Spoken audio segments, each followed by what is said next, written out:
สวัสดีพ่อพี่น้องมื้อนี้ขายบังไฟแสนแดนพญาสีโคตรนี่เดินทางมาจากเมืองท่าแขกมาฮอดอาสะพรสื่อขอทีมงานนี่แดนสีโคตรมาแล้วพี่น้องจุดจัดพี่น้องเพลอยู่เคยอยู่ไก่ตามมาได้พี่น้องมื้อนี้ขายบังไฟแสน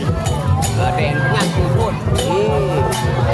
สีโคตรเมืองท่าแขกมาฮอดอาสะพรมาเบิ่งน้ำเดียวมื้อนี้บังไฟแสนมาฮอดอาสะพรไปเบิ่งไปชนน้ำเดียวพี่น้องตอนนี้กำลังเกมขึ้นห้างพี่น้องบังไฟแสน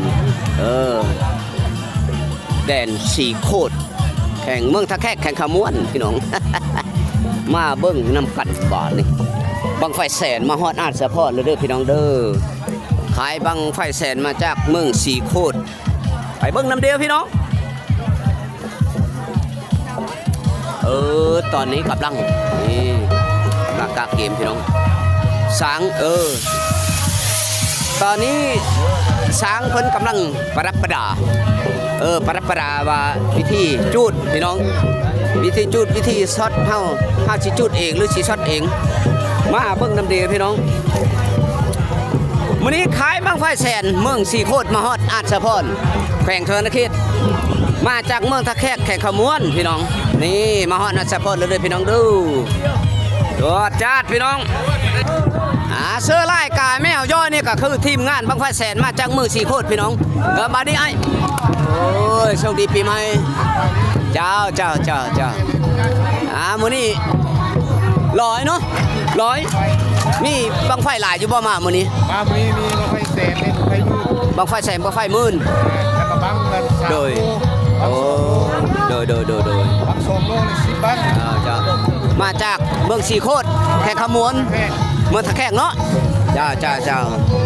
มาฮับชมฮับเบิ่งได้พี่น้องมื้อนี้ทีมงานบังไฟแสนมาจากเมืองสีโคตรแข่งขมวนมาฮอดอาสะพรเพลบ้านไก่เฮอเข่งมาเบิ่งได้พี่น้องเป็นนายช้างจะเป็นนายช้างเนาะ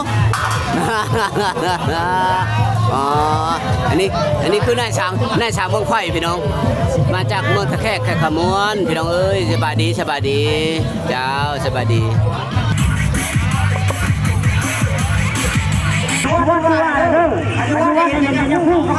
ตอนนี้กรรมการเพิ่งกำลังพากบังไฟพี่น้องอันนี้คือบังไฟแสนพี่น้องเกมจะขึ้นห้างเกมจะขึ้นเวทีอยู่ที่บ้านดงธราเมืองอาสะพรแข่งชนเขตพี่น้องสางบังไฟทีมงานมาจากเมืองท่าแขกแข่งขมวนพี่น้องทีมงานสีโคตรมาจากแข่งขมวนบ้านไกลเฮิร์นเข้มมาเบิ่งได้เด้อพี่น้องดูตอนนี้กำลังพอดีขึ้นกำลังเกมขึ้นจุดสตาร์ทบังไฟแสนแสนสร้างแสงบังไฟ2 ลูกที่ได้รวมมูลค่า1 ล้าน6 จุดการแสงเล็กบังไฟ2 บังรวมมูลค่า8,000 จุดตอนนี้กำลังพัดบังไฟแสนพี่น้องสางเพิ่นกำลังพัดชนะโจจัดพี่น้อง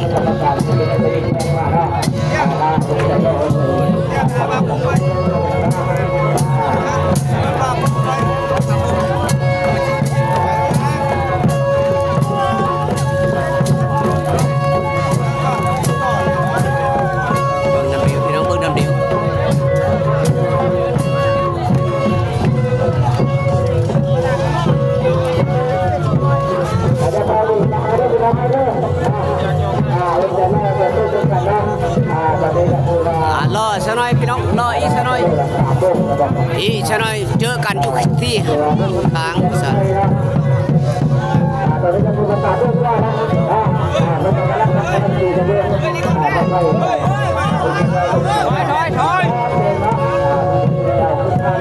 กำลังกาเกมพี่น้องกำลังกาเกม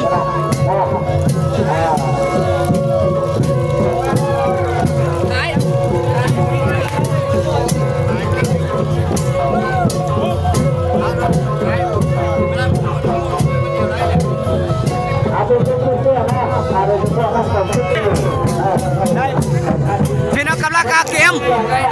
ล้อลุ้นน้ำเดียวพี่น้องล้อลุ้นน้ำเดียวบังไฟ แสนบังไฟแสนยก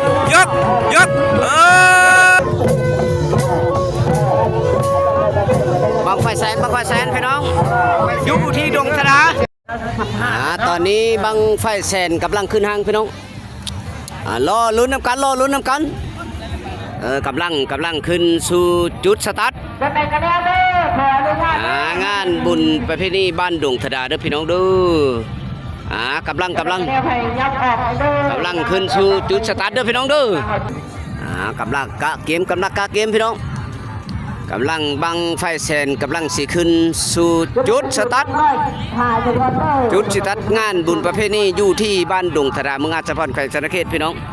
รอลุ้นกันพี่น้องกำลังพี่น้องโอ้โหมีการจ้องมีการดึงได้พี่น้อง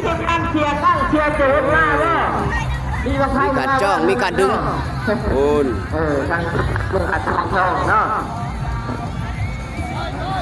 มาเด้อพี่น้องเด้อมาเด้อบังไฟแสนขึ้นสู่จุดสตาร์ทแล้วดูตอนนี้กรรมการบังไฟเพิ่นนี่สร้างบังไฟเพิ่นกำลังนี่ตอนนี้สร้างบังไฟเพิ่นกำลังเอาบังไฟแสนขึ้นสู่จุดสตาร์ทพี่น้องรอลุ้นกันพี่น้องเดี๋ยวอีกสักหน่อยนี่ลุ้นกันเด้อพี่น้องดูตอนนี้เพิ่นกำลังดึงสลิงนี่ดึงสลิงขึ้นปู๊ดสูงพี่น้องมาเบิ้งพี่น้องพุทธิเฮ็ดได้เลยมาเบิ้งน้ำเดียวพี่น้องบุญ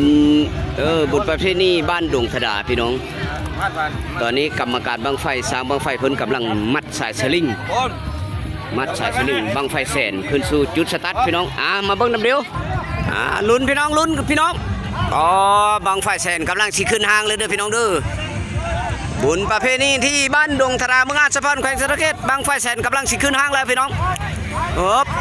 เบิ่งเด้อแข่งตีนแข่งมือเด้อสังเด้อขึ้นห้างเป็นที่เฮ็ดหอยพี่น้องข้าบังข้าส้มนักกันพี่น้องบังไฟแสนกำลังขึ้นสู่จุดสตาร์ทกำลังพี่น้องทางนั้นเด้ออย่าปล่อยว่างเด้อทางนั้นเด้อทางหางบ่ปล่อยว่างดึงแน่นไฟผมจุดเลยจับเวลาไฟผมว่าง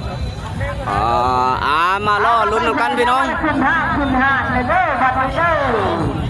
แล้วก็ให้ไอ้น้องเข้าแถวใกล้ๆนะคนน้อยคนใหญ่ยับยั้งใครสวยออกมาเด้อที่ไกลๆนี่ก็อยากให้อยู่ใกล้ปานใดเพราะว่าสายสลิงดึงกำลังคนห่างไปที่ให้พ้อยพี่น้องรอลุ้นกันตอนนี้สร้างบังไฟนายสร้างเพิ่นกำลังยิ่งสายสลิงพี่น้องบังไฟแสนกำลังขึ้นหอนห้างไปที่ให้พ้อยพี่น้องเอ้ยตอนนี้พ่อแม่พี่น้องกำลังจดใจจอเบิ่งบังไฟแสนพี่น้องเอ้ยบังไฟแสนขึ้นสู่จุดสตาร์ทเด้อพี่น้องเด้อพ่อแม่พี่น้องบ้านเฮากำลังรอลุ้นน้ำเดียวพี่น้องไปอีสนอยตอนนี้บังไฟแสนกำลังขึ้นสู่จุดสตาร์ทแล้วเด้อพี่น้องเด้อรอลุ้นน้ำเดียวพี่น้องมันสิเงินซ้ำเลยมาเบิ่งมาชนน้ำเดียวพี่น้องกำลังพี่น้องกำลังสิจวดจัด เข้าจุดสตาร์ทไปที่เฮ็ดหอยบัดนี้รอลุ้นน้ำเดียวพี่น้องพี่น้องกำลังกะเก็บบังไฟแสนอยู่ที่บ้านดงธดาพี่น้องกำลังโจดจ้าเด้อพี่น้องดูรอลุ้นน้ำเดียวพี่น้องนี่มันสิขึ้นซ้ำเลยจ